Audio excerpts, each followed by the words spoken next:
नमस्कार, मैं वरुण कुमार। आप देख रहे हैं अमर उजाला। सत्ता का संग्राम के इस एपिसोड में हम बात करेंगे टिकारी विधानसभा क्षेत्र की। और चर्चा के लिए हमारे साथ टिकारी के विधायक डॉक्टर अनिल कुमार हैं। हम पार्टी से ताल्लुक रखते हैं। हमारे साथ रजनीश कुमार हैं, कांग्रेस के वरिष्ठ नेता हैं। ओबीसी महासभा के प्रदेश अध्यक्ष वीरेंद्र कुमार हैं। लोजपा के प्रदेश महासचिव कमलेश शर्मा हैं। जदयू के जिलाध्यक्ष द्वारिका प्रसाद हैं। भाजपा के पूर्व जिला उपाध्यक्ष योगेश कुमार हैं और हमारे गया प्रतिनिधि रंजन सिन्हा मौजूद हैं। तो सबसे पहले हम चलते हैं हमारे गया प्रतिनिधि रंजन सिन्हा के पास। रंजन, टिकारी के सबसे बड़े मुद्दे क्या हैं? वरुण जी, सबसे बड़ी बात है कि सबसे बड़ी मुद्दे उभर कर इस बार टिकारी विधानसभा में ये आ रहा है। टिकारी किला है जहां 232 एकड़ का जमीन है, जिसमें 1000 घर बना हुआ है। 1000 लोग वहां निवास करते हैं। और वहां आज स्थिति यह है कि नगर पहले वो वहां होल्डिंग टैक्स कटा करता था। सरकार के द्वारा जितने भी लाभ, आवास योजना हो या अन्य लाभकारी योजना हो, उन लोगों को मिला करता था। लेकिन इस बार नगर पालिका ने वो जमीन को अपना जमीन कह दिया और अब उन लोगों को ना कोई लाभ मिल रहा है, ना उनको अगर बेटी की शादी करना चाहते हैं कि वो जमीन हम बैंक में लोन ले ले, उससे कर लें। लेकिन वो चीज अब नहीं हो रहा है, क्योंकि नगर पालिका ने टैक्सी होल्डिंग टैक्स लेना ही बंद कर दिया और वो अपना जमीन बताकर आगे वो अपनी कार्रवाई कर रहे हैं। ये इस बार टिकारी विधानसभा में काफी जोर पकड़ने जा रहा है। चलिए, टिकारी के विधायक डॉक्टर अनिल कुमार जी के पास चलते हैं। विधायक जी, आपसे मेरा बहुत सीधा सवाल है। चुनाव अब बहुत दूर नहीं रह गया। आप ये बताएं कि इस बार जनता आपको वोट क्यों दे? अपने कार्यकाल में आपने ऐसा क्या कुछ किया है कि जनता आपको इस बार भी चुने? विधायक जी, आपसे मेरा बहुत सीधा सवाल है कि चुनाव अब बहुत दूर नहीं रह गया। आप हमें यह बताएं कि इस बार जनता आपको वोट क्यों दे? अपने कार्यकाल में आपने ऐसा क्या कुछ किया है? देखिए, मैं एक क्षण भी आराम नहीं करता। मैं सुबह से रात तक क्षेत्र के एक एक जनता से वाकिफ रहता हूँ। कहाँ क्या कठिनाई है, जनता के मुद्दा है, कहाँ उनको रोड है, कहाँ पुल है, कहाँ सड़क है, कहाँ बिजली की आवश्यकता है, कहाँ ट्रांसफार्मर जलता है, कहाँ स्टेडियम बनता है, कहाँ ऑक्सीजन प्लांट लगता है। सबसे मैं 24 घंटा 2005 में सबसे पिछड़ा विधानसभा क्षेत्र मुझे मिला और मैं 2005 में जो काम किया, लगातार रोड पुल का भरमार किया। 9 पंचायत जो टिकारी प्रखंड में 2010 के परिसीमन में आया, वो 10 में हमने कम से कम 10 और 15 के बीच 11 बड़ा बड़ा पुल बनवाने का काम किया, जिससे बरसात में लोगों को काफी दिक्कत और तकलीफ होती थी। तो सारा काम हमने क्या उतना ही नहीं किया। प्रत्येक जिला में पॉलिटेक्निक कॉलेज सरकार का संकल्प था, लेकिन हम चूंकि साइंस टेक्नोलॉजी मिनिस्टर थे, उस समय हमने एक नया आदेश कराया कि प्रत्येक जिला में पॉलिटेक्निक कॉलेज है। 40 जिला में प्रत्येक जिला में खोलना था और 7 जिला में पहले से था। लेकिन हमने उस समय आदेश कराया माननीय मुख्यमंत्री जी के सहयोग से कि प्रत्येक जिला में एक, लेकिन जहां एक है वहां अतिरिक्त खुलेगा। सुदूर इलाका में बिहार में अकेला जिला है जहां गया में पॉलिटेक्निक कॉलेज रहते हुए भी हमने टिकारी में पॉलिटेक्निक कॉलेज खुलवाने का काम किया। हमने ITI खुलवाने का काम किया। हमने डेयरी प्लांट चालू करवाया टिकारी में, कोच में एक एक रोड को बनवाया। एक एक विद्यालय जो समूचे भवनहीन था, सारे विद्यालयों को भवन बनवाने का काम किया। और आज भी लगातार 2 स्टेडियम बनवाए थे, दोनों स्टेडियम टूट गया था। और दोनों जगहों पर हम पुनः जीर्णोद्धार करवाया और ऑक्सीजन प्लांट लगवाया। एक काम कर रहे हैं 24 घंटा। अभी भी कुछ पुल की आवश्यकता हुई तो बड़ा पुल सुदूर इलाका में कोरमामा में हमने वहां अभी तुरंत 2-4 दिन में टेंडर निकलने वाला है, या आज निकल गया होगा। महियारपुर कोरमामा पुल करीब 11-12 करोड़ के लागत से निकलने वाला है, निकल गया। और 3 पुल आज ही टेंडर फिर निकला है, जिसमें आपका तेल्हा पुल करवाए। पड़गांव मठिया पर गरीब का सुदूर इलाका है, वहां पड़गांव मठिया में पुल आज ही टेंडर हुआ है। और फिर एक पुल होरी बड़ा गांव है, जहां पश्चिम टोला में एक पुल आज ही निकला है। इस तरह करके बिजली पानी की बात हो गई, बात नौकरी की भी होनी चाहिए। नौकरियों के लिए क्या किया? एजुकेशन के लिए क्या किया? एजुकेशन के क्षेत्र में हमने बहुत कार्य किया है। पहले तो पूरे हमारे माननीय मुख्यमंत्री नीतीश कुमार जी को हम बधाई देते हैं कि बिहार में अराजक राज था, गुंडा राज था, कहीं कोई पढ़ाई लिखाई से कोई वास्ता नहीं था, सिर्फ हत्या, लूट, अपहरण का राज था। 5 बजे लोग निकलना बंद कर देते थे। टेकारी में दिन में थाना लुटा गया था। टेकारी प्रखंड में 12 नरसंहार हुआ था और सारे जगहों पर गजब सी स्थिति थी। जान बचाने के लिए छात्र हों, किसान हों, मजदूर हों, सब पलायन करते थे। लेकिन जब नई सरकार माननीय मुख्यमंत्री नीतीश कुमार के नेतृत्व में बना तो हम लोगों ने बिहार के बच्चों को पलायन रोका। पलायन रोकने का मतलब ये नहीं है कि हम पलायन रोक दिए। हमारे बच्चे महाराष्ट्र और कर्नाटक और तमिलनाडु नहीं जाते हैं, लेकिन पहले हमारे बच्चों को हीन दृष्टि से देखा जाता था। जब मैं मंत्री बना था साइंस टेक्नोलॉजी के, तो 24 नवंबर के शपथ ग्रहण हुआ था 24 में 2005 में, और 24 दिसंबर को हमने बिरला इंस्टीट्यूट टेक्नोलॉजी का शिलान्यास कराया था माननीय मुख्यमंत्री जी से।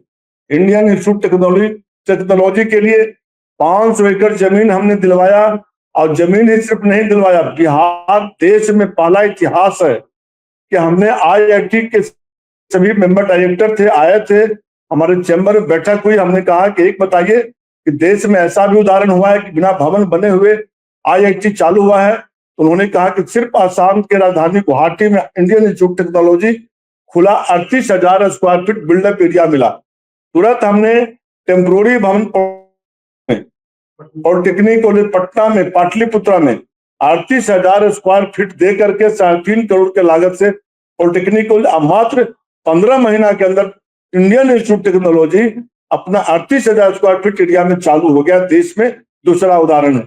माननीय मुख्यमंत्री नीतीश कुमार के नेतृत्व में पूरे बिहार में engineering college, medical college, polytechnic college, ITI गजब सा माहौल हुआ शिक्षा के क्षेत्र में। और हमारा प्लान रुका। प्लान रुकने का मतलब ये नहीं कि प्लान हमारे बच्चे चले नहीं जा रहे हैं। हमारे बच्चे जाते थे, उनके बच्चे नहीं आते थे, तो हमारे बच्चों को हीन दृष्टि से देखा जाता था। आज पटना के किसी छात्रावास में चल जाइए, इंडियन इंस्टीट्यूट टेक्नोलॉजी हो, बिरला इंस्टीट्यूट टेक्नोलॉजी हो, नेशनल इंस्टीट्यूट फैशन टेक्नोलॉजी हो, या चाणक्य लॉ यूनिवर्सिटी हो, IIBM हो, सभी के छात्रावासों में आंध्र प्रदेश, कर्नाटक, राजस्थान, बिहार के ही बच्चे पढ़ते हैं और हमारे बच्चे भी जाते हैं। इसलिए हमारे माननीय मुख्यमंत्री नीतीश कुमार जी ने पलायन को रोका, पढ़ाई हुआ, हजारों हजार शिक्षकों की बहाली, जीविका के द्वारा महिलाओं के साथ जुड़ने का एक संगठित साधन हुआ, और सभी जगहों पर टोला सेवक, विकास मित्र, आशा, इस तरह के। द्वारिका प्रसाद जी के तरफ चलते हैं, उनसे जानते हैं। द्वारिका जी हमारे साथ जुड़े हुए हैं। द्वारिका जी, जनता इस बार किन मुद्दों पर मोहर लगाने वाली है? आपने अभी विधायक जी की बात सुनी। देखिए, 2005 में हमारी सरकार बनी NDA के। उस समय अनिल कुमार माननीय मंत्री थे, और हम बिहार विधानसभा के स्पीकर उदय नारायण चौधरी थे, तो उनका जिला प्रतिनिधि मैं था। मैं विकास के मुद्दे पर मुख्यमंत्री सेतु योजना, मुख्यमंत्री सड़क योजना के EMS, जितना विकास का मुद्दा आता था उसमें हम लोग बैठते थे। और मैंने गया जिला के चौमुखी विकास के लिए जो योजना आया था, फर्स्ट बार 2005 में मुख्यमंत्री सड़क और सेतु योजना हुआ था, उसके माध्यम से गया जिला में रोड का जाल बिछ गया। और 2005 से अब तक जनता दल यू, बाद में माननीय मंत्री जी हम पार्टी में चले गए, लेकिन जो विकास हुआ है टिकारी विधानसभा के, बहुत अच्छे से विकास हुआ है, और सब चीज में विकास हुआ है। स्कूल लाले लाल हो गया, हॉस्पिटल हो गया, रोड हो गया, सड़क, बिजली, स्टूडेंट क्रेडिट कार्ड, मतलब हर क्षेत्र में विकास हुआ। उसमें टेकारी विधानसभा में बहुत अच्छा विकास हुआ है, और अनिल कुमार विकास के पर खरा उतरते हैं, और क्षेत्र में भ्रमण के लिए अनिल कुमार तत्पर रहते हैं। इसमें कहीं से कोई शोक शुबा नहीं है। ठीक है, और अभी कौन से मुद्दे हैं जिस पर इस बार आप जनता के बीच में जाएंगे? विकास जो हम लोग 2005 से अब तक जो विकास किए हैं उसी मुद्दे को लेकर के जाएंगे जनता के पास। ठीक है, चलिए बीजेपी के पूर्व जिला उपाध्यक्ष योगेश कुमार जी से बात करते हैं। योगेश जी, आपने अभी दोनों लोगों को सुना, विकास के तमाम काम हुए हैं, उन्होंने ये बताया और यही बताया कि विकास के मुद्दे पर ही इस बार जनता के बीच में जाएंगे। आप सहमत हैं इन लोगों की बातों से? पूरी तरह से सहमत हैं। जिस प्रकार से टेकारी विधानसभा का विकास हुआ है, उस विकास इतना अच्छा से हुआ है, जैसे आज बिजली में आत्मनिर्भर है, मिलता है उसको 24 घंटा बिजली मिल रहा है, उसे सिंचाई की सुविधा मिल रही है, किसानों को जरूरत के हिसाब से थ्रेशरिंग करने से लेकर सब काम हो रहा है। और माननीय विधायक महोदय ने बहुत अच्छा प्रयास करके टिकारी को सुंदर ढंग से सजाया है। इसलिए एनडीए पूरी तरह से एकजुट होकर के विकास के मुद्दे पर और शांति के मुद्दे पर एनडीए के जो भी प्रत्याशी होंगे और अनिल कुमार विधायक जी को ही पुनः जिताने का प्रयास होगा, क्योंकि भारतीय जनता पार्टी का जो नीति है भारत के प्रधानमंत्री नरेंद्र मोदी के आत्मनिर्भर भारत बनाने का, उसका पूरी तरह से टिकारी विधानसभा में परिलक्षित हो रहा है और ये काम तेजी से आगे बढ़ रहा है। माननीय विधायक जी के नेतृत्व में पूरा एनडीए एकजुट होकर के विकास और शांति के मुद्दे पर एनडीए को वोट करेगा। ठीक है, चलिए ओबीसी महासभा के प्रदेश अध्यक्ष वीरेंद्र कुमार जी हमारे साथ हैं। वीरेंद्र जी, आपने भी तमाम लोगों को सुना, टिकारी को क्या वो सब मिला है जिसका जिक्र किया गया है और टिकारी के लोग इस बार किन मुद्दों पर वोट करेंगे? सबसे पहले तो अमर उजाला के पूरे टीम को मेरी तरफ से सादर नमस्कार और धन्यवाद। अभी टिकारी के माननीय विधायक जी जो अपनी उपलब्धियां गिनाए, तो मैं या द्वारका प्रसाद जी जो बोले या भाजपा के साथी बोले, मैं इतना ही कहूंगा कि 2005 से 2025 बीत गया, बीच में 15 से 5 साल ये विधायक नहीं थे, बाकी 15 साल ये विधायक रहे। लेकिन इन 15 सालों में इन्होंने कुछ टोला कुछ मोहल्ला का विकास किया, क्योंकि टिकारी के बहुजन गांव आज भी उपेक्षित है। इन्होंने अपनी उपलब्धि गिनाई पॉलिटेक्निक कॉलेज का। पॉलिटेक्निक कॉलेज टिकारी के नाम से आया, लेकिन टिकारी में न बिल्डिंग बनवा करके इन्होंने अपने स्वजातीय गांव जो मखदूमपुर पड़ता है वहां बनवाए। आईटीआई टिकारी में बनना चाहिए था। टिकारी में अगर बनता तो पूरे क्षेत्र के लोग वहां पे अपना शिक्षा ग्रहण करते, लेकिन इन्होंने एक जाति विशेष गांव में तेतरिया में बनवा दिया। एक बार फिर हम विधायक जी की तरफ रुख करेंगे। अनिल कुमार, डॉक्टर अनिल कुमार विधायक हमारे साथ मौजूद हैं। विधायक जी, आपने अभी आरोप सुने, आपने वीरेंद्र बाबू जी, जब वीरेंद्र बाबू हमारी बात सुन इसका जवाब दे दें जी। पॉलिटेक्निक कॉलेज खोलने के लिए 5 एकड़ जमीन चाहिए। 5 एकड़ टिकारी शहर के 5 किलोमीटर की दूरी में कहीं जमीन नहीं था। टिकारी और बेला को जोड़ने वाला जो पथ है, मखदूमपुर गांव में पॉलिटेक्निक कॉलेज खुला, जहां आबादी 2000 है वोटर, उसमें भूमिहार मुश्किल से 300 हैं। एक कहते हैं कि ये लोग काम जीवन में किए नहीं हैं, पता नहीं किस दल से हैं, जीवन में काम नहीं किए हैं। ये मरा हुआ बिहार के पक्ष लेना चाहते हैं, ये डूबा हुआ बिहार का पक्ष लेना चाहते हैं।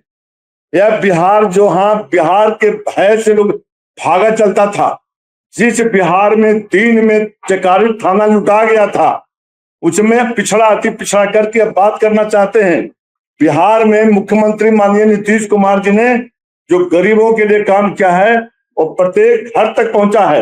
ये पॉलिटेक्निक आईटीआई का आरोप बेबुनियाद लगाने का काम किए हैं। इस तरह के आरोप जब पता कर लें कि 5 एकड़ जमीन टिकारी के 5 किलोमीटर रेडियस में कहां पर है, आईटीआई कहां खुलेगा। आज हम कोंच ब्लॉक है, डिग्री कॉलेज हम खोलना चाहते हैं कि कहां पर जमीन देने के लिए तैयार हैं। अंतिम वह 10-12 किलोमीटर दूर में जाएगा। डिग्री कॉलेज भी चुनाव के पहले हम स्टार्ट कराएंगे। ये बतावे कोच ब्लॉक में हम डिग्री कॉलेज, हमारे नेता, हमारे माननीय मुख्यमंत्री नीतीश कुमार जी ने घोषणा किया है कि बिहार में डिग्री कॉलेज हम ब्लॉक स्तर पर ले जाएंगे। हम उसी के तहत कोच में ब्लॉक में खोलना चाहते हैं। ये कहाँ देना चाहते हैं? 5 एकड़ जमीन जहां उपलब्ध होगा सरकारी कोटे का वहां पर बनेगा। इसलिए इस तरह की बात बोल करके अभी हम 2 करोड़ का अस्पताल बनवा रहे हैं आती में। इनसे पूछे वीरेंद्र जी से कि आती में किसका घर है, कौन से जातीय लोग रहता है, देवरा का इलाका में कै घर भूमिहार है। देवरा में 2 करोड़ का अस्पताल बनने जा रहा है।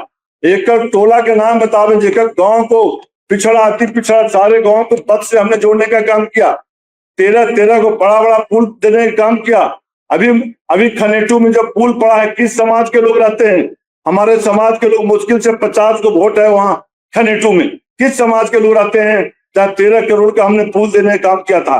ये लोग का प्रशंसी लोग, ये लोग जो 50 वर्षों तक धोखा देते रहे, पता नहीं किस पार्टी में है। बिहार का माननीय मुख्यमंत्री नीतीश कुमार जी ने जो बिहार किया है, जो काम किया है, आने वाला समय में 225 सीट से ऊपर जीत करके माननीय मुख्यमंत्री नीतीश कुमार और देश का प्रधानमंत्री नरेंद्र मोदी जी के नेतृत्व में फिर बहुमत की सरकार बनेगी। इन लोगों का भाषण टाइम फिक्स हो जाएगा। विधायक जी, जो चुनाव हुआ था उसमें केवल 2630 वोटों से आप विजयी हुए थे। जो पिछला चुनाव था केवल 2630 वोटों से आप विजयी हुए थे। इस बार क्या लगता है कितना मार्जिन रहने वाला है? इस बार 2600 लोक जनशक्ति पार्टी का उस समय हम लोगों से अलग था। लोक जनशक्ति पार्टी वहां 16,000 वोट काटा था और माननीय चिराग पासवान जी से इस बार गठबंधन है पूरे बिहार में, इसलिए कुछ सीट जदयू हम पार्टी के खिलाफ लोक जनशक्ति पार्टी लड़ गया था, इसलिए कुछ सीट कम गया था। लेकिन इस बार जो आने वाला समय है, लोक जनशक्ति पार्टी और माननीय उपेंद्र कुशवाहा जी के पार्टी रालोमो और हम पार्टी माननीय जीतन मांझी जी का जनता दल यूनाइटेड, भारतीय जनता पार्टी, पांचों पार्टी का सशक्त गठबंधन है। और अभी हम पूरे बिहार का दौरा कर रहे हैं। 5 प्रदेश अध्यक्ष का एनडीए गठबंधन, एनडीए सम्मेलन चल रहा है। 32 जिला में सम्मेलन हो चुका। जिस जिला में सम्मेलन गए हैं भारी उत्साह भीड़। विधायक जी, इस बीच कांग्रेस के वरिष्ठ नेता रजनीश कुमार हमारे साथ जुड़ गए हैं। रजनीश जी, आप लगातार विधायक जी की बातों को सुन रहे हैं, आप क्या कहना चाहते हैं? टिकारी की जनता इस बार क्या चाहती है और क्या इस बार बदलाव होगा? 1990 के पहले जो कांग्रेस ने विकास किया है उसके बाद से अभी लोग उस पे पेंडी लगा रहे हैं और ये लगा रहे हैं। तो इस तरह अभी, लेकिन जो अनिल कुमार जी हैं वहां टिकारी के विधायक, उन्होंने कुछ वहां काम किया है और लोगों से बेहतर काम किया है, इसमें कोई दो मत नहीं है। लेकिन जो इनकी सरकार इसलिए वहां ये काम कर सके कि जीतन राम मांझी जी भी पुराने कांग्रेसी थे, तो वो थोड़ा विकास की बात को देखते हुए विकास किए हैं इन लोगों ने वहां। रजनीश जी, आपके जो उम्मीदवार थे वो केवल 2630 वोटों से हारे थे। आपके जो उम्मीदवार थे पिछली मर्तबा वो बहुत पीछे नहीं थे। इस बार क्या लगता है, कांग्रेस वहां टक्कर दे पाएगी इस गठबंधन को, या कांग्रेस इस बार कहीं मैं कहूं कि लड़ाई में नहीं है? क्या लगता है आपको? नहीं, कांग्रेस का अगर बढ़िया कैंडिडेट आएगा तो टक्कर है वहां, लेकिन है कि अगर विकास पे जनता वोट देती है कि जातिवाद पे वोट देती है, ये अब देखना है जनता क्या किस करवट लेती है। ठीक है, ठीक है। एक बार फिर हम विधायक जी के तरफ चलते हैं, विधायक जी से बात करते हैं। वीरेंद्र कुमार जी कुछ कहना चाहते हैं। वीरेंद्र जी, मैं जवाब देना चाहता हूं माननीय विधायक जी को। पहले पूछ रहे हैं कि पता नहीं किस दल से हैं। मैं राष्ट्रीय जनता दल का बिहार प्रदेश का महासचिव हूं और इन्होंने जो जिक्र किया जंगल राज का, मैं इनसे पूछना चाहता हूं कि जब राजनीतिक की सफर शुरुआत किए थे किस दल से किए थे? उस समय छात्र राजद का ये प्रदेश अध्यक्ष थे, उस समय इनको जंगल नहीं दिखता था क्या? और बोल रहे हैं कि जमीन नहीं था। अभी मैं ताजा उदाहरण बताता हूं, पंचायत सरकार भवन बनना है कोंच में, कोंच का परसावा पंचायत मुख्यालय परसावा, वहां जमीन रहते हुए भी इन्होंने मुड़ेरा जो इनका स्वजातीय गांव है वहां बनवाने का काम कर रहे हैं। असलेमपुर पंचायत जमीन उपलब्ध है, उसके बाद भी तुर्की में बनवा रहे हैं। और रह गई बात, आपको मैं गिना दूं विधायक जी, आपने कहा बहुत हमने रोड बनवाया, अभी तक आपको गिनता 6वां पंचायत एक है, वहां हर एक पंचायत में हाई स्कूल बनना था, 6वां हर मानव को पूरा करना था, उसके बाद भी आपने खैरा गांव में बनवा दिया हाई स्कूल। मऊ पेन जो है हाईकोर्ट के आदेश हो चुका है, उसके बाद भी आज तक सफाई नहीं हुआ। क्यों? क्योंकि उसमें भी कहीं ना कहीं आपको लस्ट है। लोहिया कमालपुर रोड आजादी से अभी तक नहीं बना, किन का दिन है? Thanapur road, Idinpur road, coach D में जल नल की सुविधा अभी तक प्राप्त नहीं है, क्योंकि वहां पे दलितों का गांव है। खुशेचक नल जल की वहां पे नहीं है, महुआ बिघा नहीं है, काबर तुलसी बिघा रोड नहीं है, काजवी गांव रोड नहीं है, धनसुआ रोड नहीं है, और आप बात करते हैं कि हमने बहुत विकास किया। और जिस जंगल राज की बात करते हैं तो आप लोग सामंतवादी विचारधारा के लोग हैं। और उस 90 से 2005 तक गरीबों का राज रहा, वंचित वर्ग का राज रहा, उसको आपने जंगराज की संज्ञा दी। आप उठा के दिखाइए 1990 2005 के बाद जो भी शिक्षकों की बहाली हुई, क्या हद हुआ, क्या हुई शिक्षा की स्थिति बिहार में। आप बात करते हैं विकास का और लालू जी को बदनाम करते हैं। आपने राजनीति से शुरुआत किया राजद से जदयू में गए, लोजपा में गए, लोजपा से जदयू में गए, जदयू से अब हम में आए हैं। आप तो माननीय विधायक जी घुमंतु प्राणी है, आप क्यों आरोप लगाइएगा? कैसे बोल सकते हैं कि जंगल राज रहा, यहाँ ये हो रहा था, वो हो रहा था? को मौका दीजिए। विधायक जी, घूमंतु प्राणी कह दिया इन्होंने। अब इनकी बात को हमने सुन लिया है, मैं एक एक करके जवाब दे देता हूं। घुमंतु प्राणी बोल रहे हैं, पता इनको नहीं है कि पटना विश्वविद्यालय का प्रखर छात्र नेता हम थे। 89 में बिहार में हम पटना यूनिवर्सिटी के छात्र सीनेटर थे। 90 में सत्ता परिवर्तन हुआ था श्री बीपी सिंह जी के नेतृत्व में, तो बीपी सिंह जी ने टिकट दे करके 26 वर्ष की उम्र में 4 यूथ को टिकट मिला था। राजीव प्रताप रूडी, अनिल कुमार, रामकृपाल यादव, श्याम रजक, शाहिद अली खान। और 26 वर्ष की उम्र में मुझे टिकट मिला था, पटना विश्वविद्यालय का लीडर था।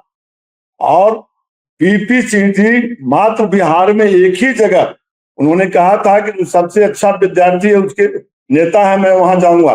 बिहार में एक ही जगह प्रचार करने आए थे, मखदूमपुर।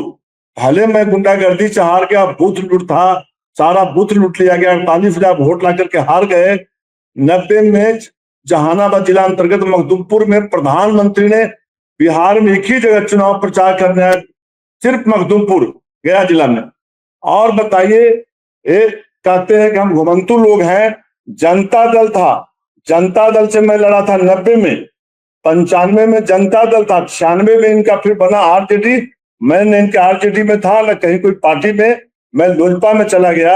लोजपा से चुनाव संघर्ष करके मैं जीता। रामविलास पासवान जी जो देश के नेता थे और बहुत ही बड़े नेता थे, हम लोग उस समय प्रधान महासचिव थे पार्टी के, यूथ के प्रदेश के अध्यक्ष थे, तो हमने चुनाव जीता। फिर अगले चुनाव हुआ तो बिहार के एक डिमांड था कि लालू प्रसाद के खिलाफ बिहार में हवा था, और उसके साथ हम लोग माननीय मुख्यमंत्री नीतीश कुमार, माननीय उस समय मुख्यमंत्री नहीं हुए थे, नीतीश कुमार जी के साथ दिए थे।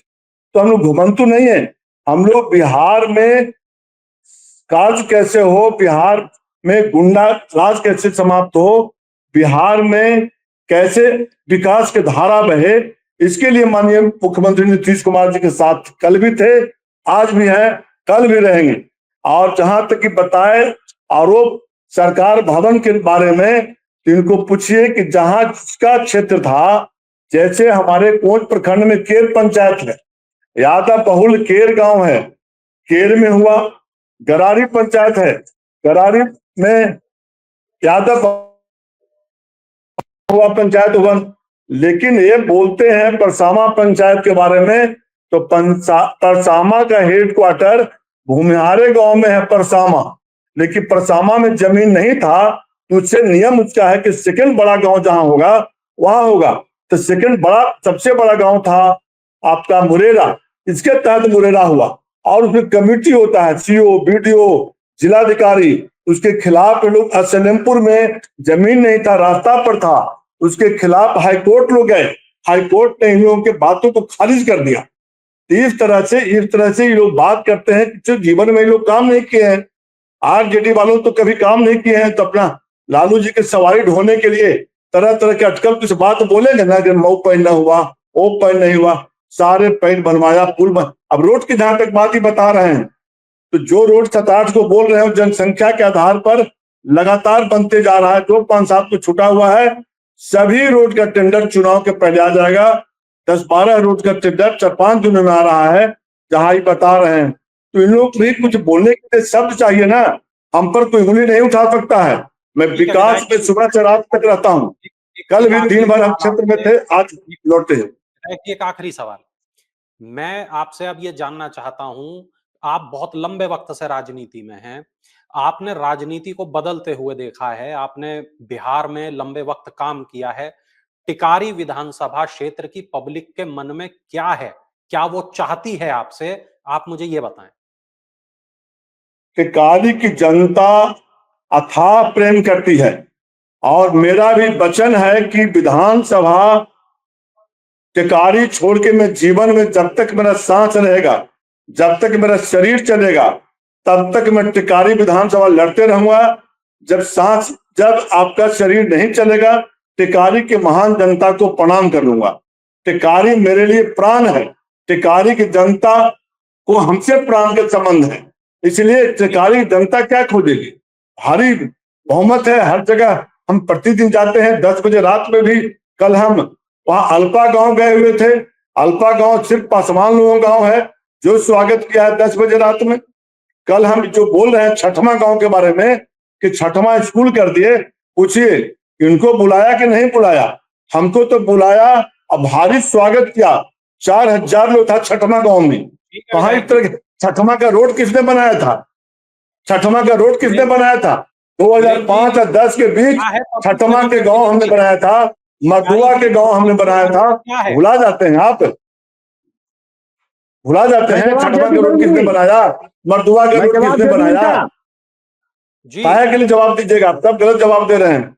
माननीय विधायक जी, बात आपने बोला छठमा गांव तब, छठमा रोड तब बनाया आप जब आपके अपर कास्ट गांव सब साफ मैंने काम हो गया, तो आप छठमा रोड 5 और 10 के बीच बनाए। दूसरी बात सुनिए, मैं और बताता हूँ आपको, प्रथम मार जीते थे उसी समय बनाए। अगर टिकारी के लिए थोड़ा सा भी प्यार रहता जनता के बीच में, तो आपने जो रकसिया बांध बनवाया मोहरा नदी में, रकसिया बांध से टिकारी के कितने लोगों को भलाई है, ये हमको बता दीजिए। टोटल मोहरा नदी पानी जाता है जहानाबाद में, बांध टिकारी रकसिया में। अरे आप याद कीजिए वीरेंद्र जी, हम जब 5 साल हारे हुए थे, उस समय वह बांध बन गया था, और उसको फिर से हम ठीक करने के लिए लगातार प्रयास में हैं, और 2 महीना के अंदर टेंडर निकलेगा और 20 गांव में सिंचाई का साधन जाएगा। आप कहाँ बात कर रहे हैं, कोई मुद्दा रहने देंगे आपको क्या? हम अभी सारा मुद्दा आपका समाप्त हो गया है। चलिए चुनाव में घूमिए, लड़िए। ठीक है, तो समय आ ही गया है, जनता तय करेगी किसको क्या होगा। हर समय हम तैयार रहते हैं। माननीय विधायक जी, आपने कहा जगह नहीं था, टिकारी किला उतना बड़ा जगह है, फिर भी आप कह रहे हैं टिकारी शहर में जगह नहीं था। टिकारी किला के मामला आपको पता नहीं है क्या? कोर्ट में चल रहा है, टिकारी किला कोर्ट में चल रहा है, और कहाँ जगह है? बिलहरिया मोड़ नहीं है, बिलहरिया मोड़, बिलहरिया मोड़, जमीन है आपका क्या आता है? 5 कट्ठा 10 कट्ठा जमीन है, सारे जमीन पर आपके आरजेडी के लोग कब्जा किए हुए थे पहले। देखिए सर, आरजेडी के लोग कब्जा किए हुए, तो आप क्यों नहीं खाली करवाते हैं? आप क्षेत्रीय विधायक हैं, मैं आपसे पूछना चाहता हूँ, टिकारी अस्पताल में, माननीय विधायक जी, टिकारी अस्पताल में अल्ट्रासाउंड का मशीन लगा हुआ है, फिर वो बंद रहता है, इसलिए बंद रहता है कि टिकारी में आपको सो जाती है प्राइवेट अल्ट्रासाउंड खोले हुए हैं, मरीज वहां जाए। घटिया मानसिकता के लोग घटिया मानसिकता के बात बोलते रहिए। अनिल कुमार के टिकारी की जनता जानती है। बहुजन हिता है, बहुजन सुखा की बात करते हैं आप लोग, बच गया है बोलने के लिए, कुछ नहीं है आपके पास, सामंतवाद के पोषक हैं और हमेशा रहिएगा, आपको चेंज नहीं होगा।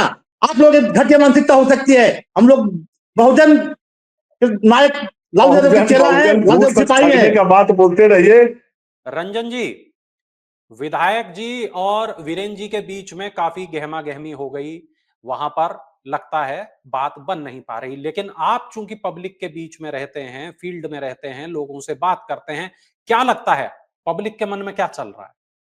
पब्लिक मन में जैसे अभी भी विधायक जी बहुत सारी बात बताए, हकीकत है विकास की गाड़ी तो चली है, लेकिन वहां अब ले लिया जाए, वहां आपको अनुमंडल अस्पताल बना, अनुमंडल अस्पताल बना है, लेकिन वहां अब लोग कहते हैं कि रेफरल अस्पताल है। सिर्फ वहां जाइए, चिकित्सकों की कमी है, अल्ट्रासाउंड में डॉक्टर है नहीं, पोस्टमार्टम रूम बना, शोभा का वस्तु बना हुआ है, वहां कुछ होता नहीं है। वहां मरीज अगर जाते भी हैं तो लोगों का सवाल है कि आखिर वहां जाते हैं तो फिर हमें गया ही रेफर कर दिया जाता है मगध मेडिकल कॉलेज, कि आप वहां जाकर इलाज कराइए, बेहतर इलाज कराइए।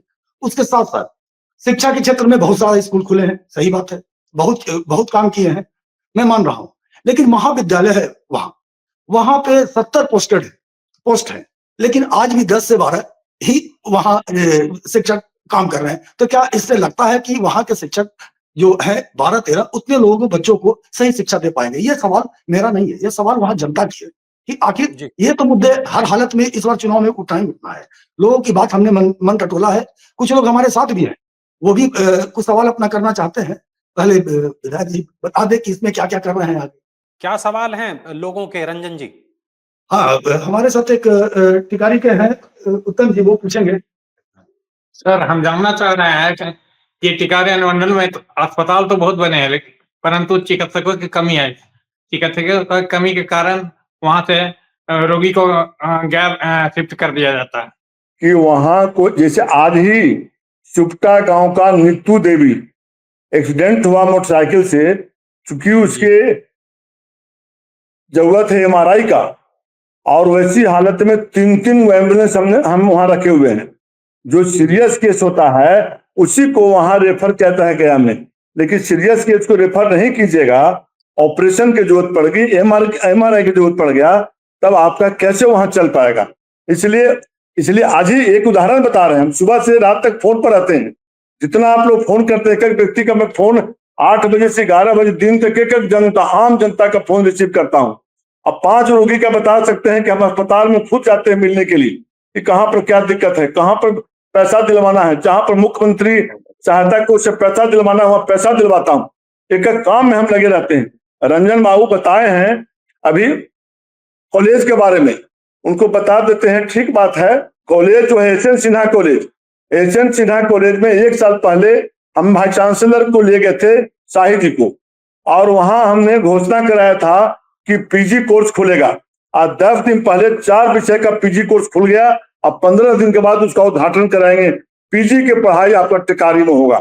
मैं एक चीज पर मैं चिंता करता हूं, और चिंता ही नहीं करता हूं, मैं काम करता हूं। नहीं विधायक जी, सबसे बड़ी बात है कि उस जहां आपका 70 पोस्ट है वहां से 10 से 12 ही शिक्षक, तो संभव है कि क्या सारे बच्चों को वो शिक्षा प्राप्त हो सकेगा? मेरा कहना है कि जहां महाविद्यालय में 70 पोस्ट है और वहां पे मात्र 10 से 12 ही शिक्षक शिक्षण का काम कर रहे हैं, तो क्या बच्चों को सही स्तर का पढ़ाई मिल सकेगा या सही हो कि उनको भागना ही पड़ेगा? इसके लिए आप क्या कर रहे हैं? ठीक है, कहीं कुछ गड़बड़ी है तो हम कॉलेज में खुद हम बात करेंगे। और आप जब बोले हैं, ध्यान आकृष्ट कराए हैं, मुझे बधाई देते हैं, आपको धन्यवाद देते हैं ऐसे कामों के लिए। और हम 2-3 दिन के अंदर महाविद्यालय स्वयं जाएंगे हम मिलने प्रचार से, तो भाई इस तरह गड़बड़ी है, तो इस तरह गड़बड़ी को आप रोकने का काम करें। चलिए, बहुत धन्यवाद आप तमाम लोगों का, तमाम सवालों के आज जवाब दिए। विधायक हमारे साथ जुड़े हुए थे, टिकारी के, कांग्रेस के प्रतिनिधि हमारे साथ थे और तमाम लोग हमारे साथ थे। तो सत्ता का संग्राम का ये एपिसोड आपने देखा, टिकारी विधानसभा क्षेत्र का आपने हाल जाना। आपके क्या सवाल हैं विधायक से, आपके क्या सवाल हैं विपक्ष से, आपके क्या सवाल हैं सत्ता पक्ष से, जरूर कमेंट करें, जरूर बताएं कि आखिर आपके मन में क्या है, जनता के मन में क्या है, पब्लिक के मन में क्या है। फिर मिलेंगे सत्ता के संग्राम के एक और नए एपिसोड में, तब तक आप देखते रहिए अमर उजाला।